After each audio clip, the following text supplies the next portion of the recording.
గణేశాయ నమః. సరస్వత్యై నమః. శ్రీగురుభ్యో నమః. హరి ఓం.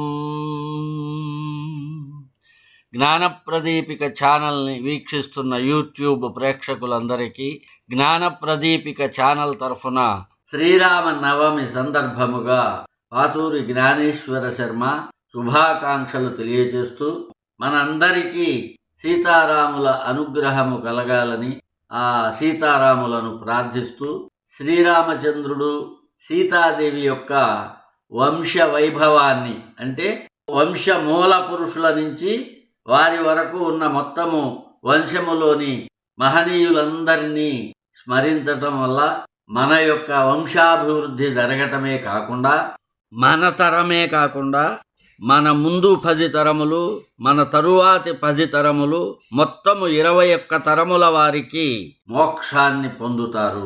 కనుక తప్పక శ్రీరామనవమి రోజున శ్రీరామచంద్రుడు సీతాదేవి యొక్క ఈ వంశ వైభవాన్ని వినండి.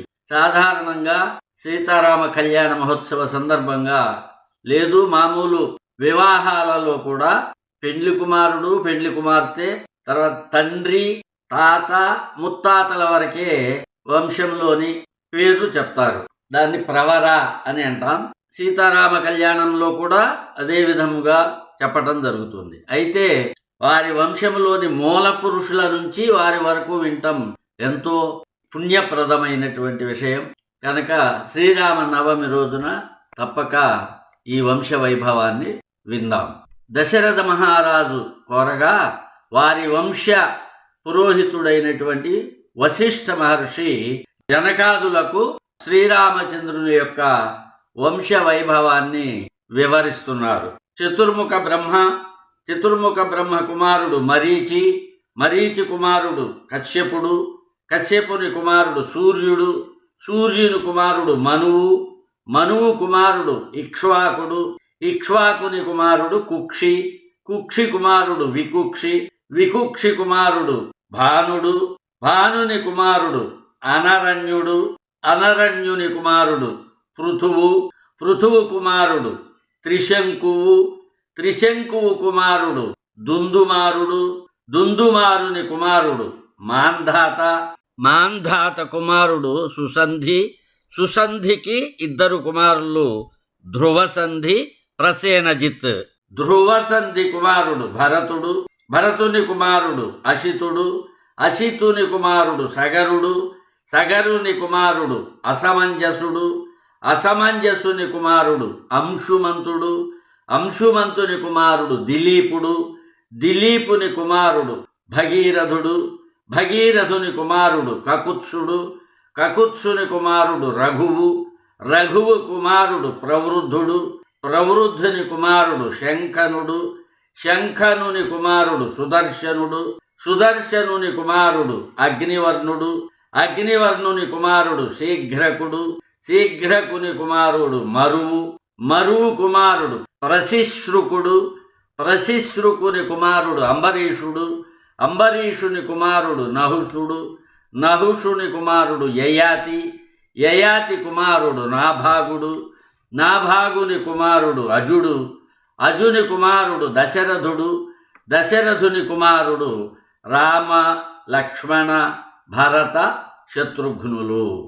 వశిష్ఠ మహర్షి దశరథుని వంశాన్ని వర్ణించి చెప్పిన తరువాత జనకుడు చేతులు జోడించి మహాముని, సత్కుల ప్రసూతులైన వారు కన్యాదాన సమయంలో తమ కులమును గురించి పూర్తిగా చెప్పాలి. దాన్ని నేను చెప్తున్నాను వినండి. మా వంశంలో మూల పురుషుడు నిమి చక్రవర్తి, మిథి ఆ నిమి చక్రవర్తి కుమారుడు. ఈ మిథియే మిథిలా పట్టణాన్ని నిర్మించినవాడు. ఈ మిథినే మొదటి జనకుడు అని అంటారు. ఇక్కడ ముఖ్యంగా తెలుసుకోవాల్సింది జనకుడు అనే పేరు వంశములో మొదటి నుంచి ప్రతి ఒక్కరికి ఉన్నది. అయితే వారి పేర్లు ప్రత్యేకంగా ఉన్నాయి. వాళ్ళని జనకుడు అనే పిలుస్తారు. మిథి కుమారుడు ఉదావసువు, ఉదావసువు కుమారుడు నందివర్ధనుడు, నందివర్ధనుని కుమారుడు సుకేతువు, సుకేతువు కుమారుడు దేవరాతుడు, దేవరాతునకు బృహద్రథుడు అనే కుమారుడు పుట్టాడు. బృహద్రథుని కుమారుడు మహావీరుడు. మహావీరుని కుమారుడు సుధృతి. సుధృతి కుమారుడు దృష్టకేతువు. దృష్టకేతువు కుమారుడు హరియశ్వుడు. హరియశ్వుని కుమారుడు మరుడు. మరుని కుమారుడు ప్రతింధకుడు. ప్రతింధకుని కుమారుడు కీర్తిరథ మహారాజు. కీర్తిరథ మహారాజు కుమారుడు దేవమీఢుడు. దేవమీఢుని కుమారుడు విబుధుడు. విబుధుని కుమారుడు మహిధ్రకుడు. మహిధ్రకుని కుమారుడు కీర్తిరాతుడు. కీర్తిరాతుని కుమారుడు మహారోముడు. మహారోముని కుమారుడు స్వర్ణరోముడు. స్వర్ణరోముని కుమారుడు హ్రస్వరోముడు. హ్రస్వరోముని కుమారులు నేను అంటే సీతాదేవి తండ్రి అయిన జనకుడు మరియు కుశధ్వజుడు. జనకుని కుమార్తెలు సీత, ఊర్మిళ. కుశధ్వజుని కుమార్తెలు మాండవి, శృతకీర్తి. స్వస్తి ప్రజాభ్యః పరిపాలయంతాం న్యాయేన మార్గేణ మహిం మహీషః. గోబ్రాహ్మణేభ్యః శుభమస్తు నిత్యం. సమస్తలోకాః సుఖినో భవంతు. ఓం శాంతి శాంతి శాంతి.